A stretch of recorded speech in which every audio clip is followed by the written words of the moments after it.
Halo semuanya, selamat datang di podcast Aduhai. Aku mau teredukasi melalui diskusi. Hari ini kita kedatangan dua tamu yang super seru banget. Ada dua orang pecinta film dan series di sini. Ada Kak Dimau dan juga Kak Simpson. Halo guys, apa kabar? Puji Tuhan, baik San. Baik sekali Kak Shani, thank you. Oke, berhubung kita udah ketemu sama para pecinta film dan series, aku mau langsung aja bahas series yang paling baru dan lagi hits-hitsnya sama mereka berdua. Ada yang bisa tebak kira-kira series apa yang kita akan bahas kali ini? Pasti Squid Game kan? Ya Simpson, betul banget. Apalagi series terpopuler nomor 1 di Netflix kalau bukan Squid Game. Aku mau kasih sedikit aja highlight mengenai si Squid Game ini. Jadi teman-teman, Squid Game adalah salah satu series yang menceritakan tentang ratusan orang yang mendaftarkan diri untuk menjadi kontestan dalam sebuah perlombaan yang berwujudkan permainan masa kecil di Korea. Namun, permainannya itu sendiri tidak lain tidak bukan adalah permainan yang membutuhkan nyawa untuk jadi taruhannya. Sistemnya yang kalah yang gugur. Dan kegugurannya tersebut diikuti dengan gugurnya nyawa kontestan. Oke, setelah mendengar sedikit nih tentang series Squid Game, aku mau tanya dulu nih ke Kak Dimau. Menurut Kak Dimau sendiri, Squid Game tuh seperti apa sih? Kok bisa ya? Baru beredar lalu langsung menduduki puncak series terpopuler. Menurutku pribadi Squid Game ini salah satu series yang mengusung konsep yang out of the box banget ya. Mungkin sebelumnya kita udah sering disajikan film atau series tentang permainan yang melibatkan nyawa pemainnya, seperti salah satunya The Hunger Games. Nah, Squid Game ini yang bikin menarik adalah permainan yang dimainkan adalah mainan zaman dahulu atau mainan anak-anak di Korea Selatan. Rasanya seperti sedang nostalgia ya, walaupun bukan kita yang merasakan main permainan tersebut. Selain itu juga storyline yang dibawakan mengandung plot twist yang bikin kaget penonton banget sih. Yes. Aku setuju banget sama Kak Dimau. Kalau Kak Dimau sendiri pertama kali dengar series Squid Game tuh dari mana? Apakah dari temen atau mungkin baca-baca di berita yang kebetulan cukup banyak ya yang bahas Squid Game? Kalau aku dengar Squid Game tuh di mana-mana ya. Mulai dari Twitter, Instagram, TikTok, YouTube, bahkan sampai teman-teman pun semuanya ngomongin. Dari yang awalnya aku gak tertarik nih, lama-kelamaan jadi penasaran banget. Akhirnya aku tonton dan ternyata seriesnya bergenre thriller, salah satu genre yang aku sukain banget. Jadi pas nonton tuh super fun dan tidak mengecewakan sama sekali. Oke, baik. Tapi tentunya di balik genrenya yang agak-agak thriller, kalau tadi kata Kak Dimau, ada juga beberapa dampak positif ya yang diberikan sama si film Squid Game ini. Pastinya dong.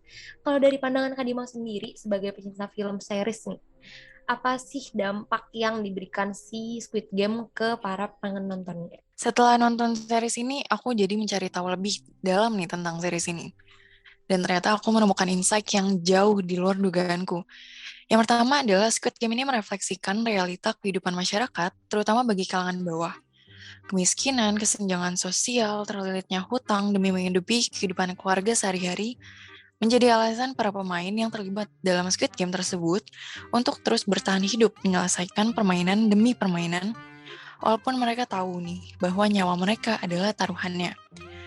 Gak sedikit juga para pemain yang lebih memilih untuk mati saat melanjutkan game daripada harus kembali ke dunia nyata mereka. Game survival yang mereka lakukan di sini sudah layaknya seperti realita di kehidupan nyata. Mereka terpaksa untuk survive dalam kehidupan sehari-hari untuk mereka sendiri ataupun keluarga yang mereka tanggung bebannya, dan mereka rela melakukan apapun untuk lepas dari belenggu kemiskinan. Terlebih lagi di masa pandemi yang mengakibatkan ribuan pekerjaan kehilangan pekerjaan dan penghasilan utamanya. Pastinya mereka rela melakukan apapun untuk bertahan hidup. Dan bukan hanya itu, dalam Squid Game terdapat karakter yang memerankan VIP dalam game tersebut. Hal ini seperti merepresentasikan kaum kelas atas yang hanya menganggap rakyat biasa sebagai mainan, sebagai pion, hanya sebatas taruhan untuk kesenangan pribadi. Series ini bagaikan tamparan keras bagi sistem kapitalisme di dunia, bagaimana kesenjangan sosial yang sangat tinggi dan juga kesenjangan distribusi kekayaan para kaum kelas atas yang digambarkan sebagai VIP dan kelas bawah yang digambarkan sebagai para pemain. Yes, aku setuju banget sama Kak Dimau. Emang Squid Game ini film yang super realistis dan meaningful. Oke. Sekarang kita langsung lanjut aja kali ya ke Kak Simpson. Kalau Kak Simpson sendiri nih, sebelum nonton Squid Game, Apa biasanya udah sering nonton drama-drama Korea atau series gitu, atau baru kali ini aja? Oke, San, terima kasih atas pertanyaannya. Jujur sih aku nggak begitu sering menonton drama Korea atau series ya. Mungkin salah satu yang pernah aku tonton adalah Pinocchio. Dalam series ini menceritakan kehidupan seorang jurnalis dalam mengungkap kasus kebakaran yang menimpa keluarga seseorang selama bertahun-tahun. Dalam pemberitaan tersebut terjadi kebohongan yang disimpan selama bertahun-tahun. Singkat cerita, Ki Ham Young, anak dari salah satu korban, beranjak dewasa sehingga menjadi jurnalis dan mengungkap kebohongan tersebut. Oke, jadi emang jarang tapi baru pernah nonton si Pinocchio ini ya, seru juga kalau dengerin tadi. Kalau tadi Kak mau tahu Squid Game dari media sosial, kalau Kak Simpson sendiri pertama kali tahu Squid Game dari mana nih? Oke, kalau aku sendiri pertama kali tahu film Squid Game itu dari YouTube dan Instagram ya. Karena memang lagi booming banget kan. Jadi banyak banget orang yang memparodikan Squid Game. Ya, menurut aku sih ada beberapa orang yang kreatif banget ya. Yes, bener banget sih, mereka kreatif banget. Anyway nih Kak Simpson, aku udah senggol-senggol sedikit nih sama Kak Dimau barusan mengenai genrenya Squid Game yang cenderung thriller. Nah, kalau dari Kak Simpson sendiri nih, ada gak sih menurut Kak Simpson dampak negatif dari si Squid Game ini? Oke, menarik nih pertanyaannya. Betul banget apa yang udah disampaikan oleh Sani tentang film Squid Game ini. Yang menurut aku ada dampak negatif yang bisa timbul untuk orang yang menonton adalah menyukai hal yang berbau kekerasan. Hal ini akan bisa mempengaruhi psikologi dari penonton tersebut karena hal yang disuguhkan banyak adegan kekerasan. Lalu dampak selanjutnya adalah berusaha ingin mendapatkan sesuatu namun menghalalkan segala cara. Saya sih khawatir ya dengan dari adegan film Squid Game ini dapat memberikan pemikiran untuk seseorang dapat melakukan segala cara untuk mendapatkan uang. Hal ini memunculkan ide bagi beberapa orang untuk mengambil sisi negatifnya, untuk melakukan tindak kejahatan agar mereka mendapatkan apa yang mereka inginkan. Itu aja sih menurutku. Oke, aku setuju sih sama pendapatnya Kak Simpson barusan. Tapi di balik beberapa dampak negatifnya nih, Kak Simpson sendiri akan merekomendasikan nggak sih Kak ke teman-teman pendengar podcast Aduhai untuk menonton film Squid Game?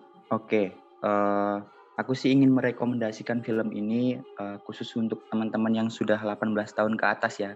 Dan aku juga ingin berpesan kepada orang tua agar terus mengawasi anak-anak Anda agar dapat memilih tontonan yang sesuai dengan umur mereka. Yes, oke. Kalau dari Kak Simpson setuju nih untuk merekomendasikan Squid Game ke kalangan 18 tahun ke atas. Nah, kalau dari Kak Dimau nih, kira-kira sama nggak kayak Kak Simpson? Apa akan merekomendasikan ke film ini ke siapa nih? Sama kayak Kak Simpson ya, aku juga akan merekomendasikan Squid Game kepada penonton yang sudah berusia 18 tahun ke atas. Hal ini karena banyaknya trigger warning yang terdapat di dalam setiap episodenya, seperti adegan kekerasan, adegan seksual, dan adegan bunuh diri. Trigger warning tersebut harus sangat diperhatikan oleh teman-teman yang akan menonton, terutama jika yang memiliki gangguan kesehatan mental, karena akan sangat mengganggu pikiran banget nih. Kalaupun ingin tetap menonton, pastikan kamu memiliki teman yang bisa menjaga kamu saat menonton ya.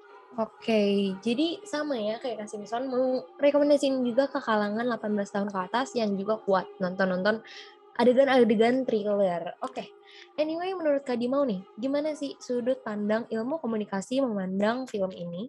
Dalam ilmu komunikasi, Squid Game ini menurut aku punya beberapa fungsi. Yang pertama yaitu fungsi kritis, kayak yang udah aku jelasin sebelumnya. Series ini sangat mengkritisi kesenjangan sosial akibat sistem kapitalisme yang ada di masyarakat. Yang kedua ada fungsi entertainment ya, yaitu fungsi hiburan, karena yang menonton pastinya juga akan ikut terhibur. Dan yang terakhir, series ini juga dapat membentuk perilaku dan budaya. Banyak adegan kekerasan yang ditunjukkan dalam film ini bisa saja memicu seseorang untuk menganggap bahwa hal tersebut adalah wajar. Hal ini jika terjadi secara terus-menerus, maka akan membahayakan bagi orang itu sendiri dan orang sekitar. Oh iya, setuju. Squid Game ini juga bisa dikaitkan dengan teori kultivasi. Karena dengan adanya media massa seperti sekarang dapat mengaruhi pemikiran penonton yang seolah-olah terkadang menganggap adegan yang ditampilkan tersebut dalam dunia entertainment seolah-olah nyata terjadi. Untuk itu, jadilah penonton yang bijak untuk dapat memilah dan mengambil sisi positifnya. Ya, setuju banget sama Kak Simpson. Jadi buat teman-teman pendengar podcast Aduhai, setelah dapat petuah dikit nih dari Kak Simpson, kita juga dapat insight baru tadi dari Kak Dimau mengenai peran sebuah film dan series dalam ilmu komunikasi. Anyway, aku mau tanya juga nih sama Kak Dimau mengenai pendapatnya Kak Simpson sebelumnya yang berbicara mengenai beberapa dampak negatif mengenai Squid Game. Kak Dimau sendiri setuju gak nih sama pendapatnya Kak Simpson? Yes, aku setuju banget sama pendapat Kak Simpson tentang dampak negatif dari Squid Game. Kayak yang aku jelasin barusan ya, pastinya jika penonton yang menyaksikan Squid Game tidak dapat menjaga dan mengontrol dirinya sendiri, maka pastinya akan menimbulkan bahaya bagi dirinya sendiri maupun bagi orang lain. Makanya pada platform Netflix pun sudah diberikan viewer advisory warning pada saat series ini dimulai, sebagai pengingat kepada penonton bahwa di film terdapat adegan-adegan yang berbahaya dan penonton diharapkan untuk tidak mengikuti adegan tersebut.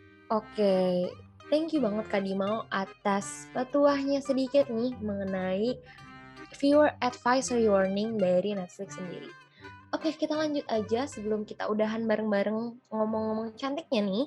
Aku mau minta beberapa rekomendasi film dulu ataupun mungkin series kali ya dari Kak Simpson. Mungkin Kak Simpson sendiri bisa kasih tahu ke teman-teman semua film atau series yang wajib banget ditonton sama teman-teman pendengar podcast Aduhai. Oke, aku ada merekomendasikan beberapa genre film nih buat teman-teman pendengar podcast Aduhai yang menurut aku bagus banget ya dan mungkin bisa menambah insight baru. Yang pertama adalah genre film rohani yang berjudul God Not Dead. Dan yang terakhir adalah film genre action romance yang berjudul Pinocchio. Itu aja sih yang aku mau rekomendasikan buat teman-teman semua. Oke teman-teman, sayangnya rekomendasi film dari Kak Simpson barusan sudah menutup bincang-bincang cantik kita kali ini. Oke, aku harap kalian gak bosan untuk dengerin podcast Aduhai dan tetap mau menonton Squid Game meskipun ada sisi negatif dan sisi positifnya. Terima kasih ya Kak Dimau dan Kak Simpson sudah meluangkan waktunya untuk bincang-bincang kali ini. Oke, terima kasih Sani. Iya, nanti undang-undang lagi ya. Oke, tentunya dong. Dengan senang hati. Oke, semuanya terima kasih udah dengerin podcast Aduhai. Kita ketemu lagi di episode-episode berikutnya. Podcast Aduhai, aku mau teredukasi melalui diskusi. Bye-bye semuanya.